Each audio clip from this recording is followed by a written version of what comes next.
Hola Edgar, me llamo Marta, soy psicóloga y bueno, tú también eres psicólogo y autor del libro de Happycracia, y yo quería saber cómo ves tú la felicidad en estos tiempos y qué es exactamente esto de la Happycracia.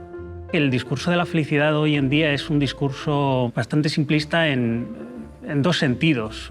Uno de ellos es que los mensajes que se relacionan con todo este discurso de la felicidad tienden a ser del tipo de con actitud todo se puede, si quiere uno basta con desearlo para conseguirlo, basta con tener una actitud positiva para que todas las cosas salgan más o menos como uno quiere.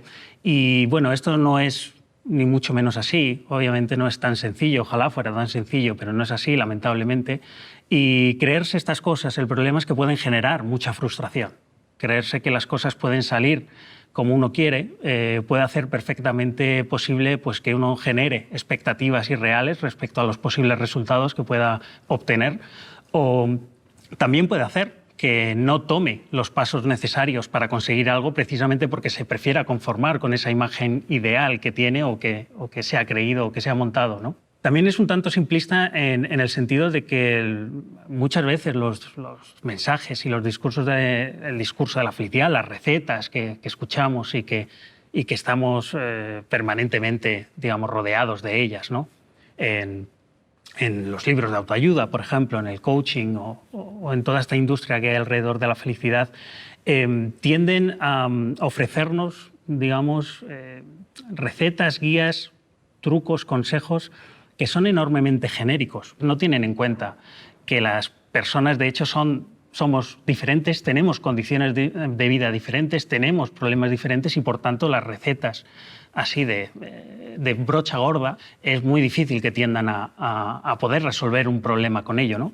Happycracia es el término, es un término que utilizamos, que acuñamos en el libro, que utilizamos para darle título al libro, pero sobre todo para caracterizar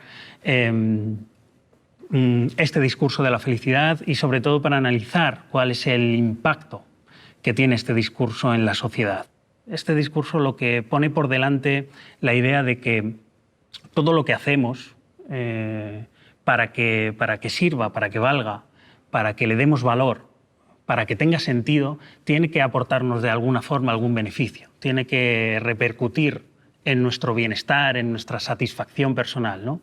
Tiene que tener relación con cómo conseguimos nuestros objetivos, cómo desarrollamos nuestros proyectos, y es muy autorreferencial, tiene muy poco en cuenta también cómo eso que hacemos contribuye o impacta en los demás, porque una de las cosas que hay que tener en cuenta es que muchas veces lo que hace feliz a una persona puede ser precisamente aquello que hace infeliz a otra, ¿no?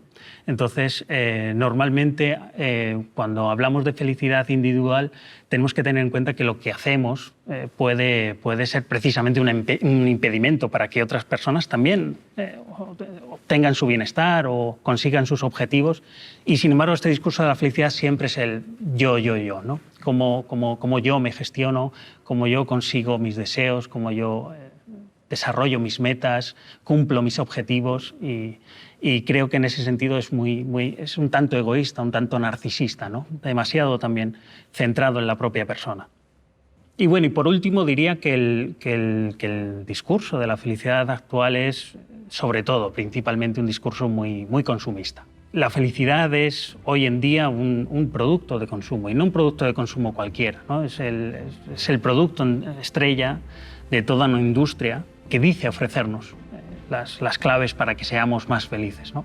Me refiero, por ejemplo, a explotar la idea o la venta de las experiencias, venderte experiencias, que es algo muy común, ¿no? Pero también pasa con otros bienes inmateriales o abstractos, como pueden ser las identidades, como es la salud y como es, por supuesto, las emociones. Así que creo que no solo es importante ser conscientes de toda esta cara B que normalmente no se muestra del discurso de la felicidad y es lo que nosotros queremos, tratamos de ponerse negro sobre blanco, además argumentadamente, con muchos datos y compartirlo, ¿no? con la gente, al menos para que ese debate exista.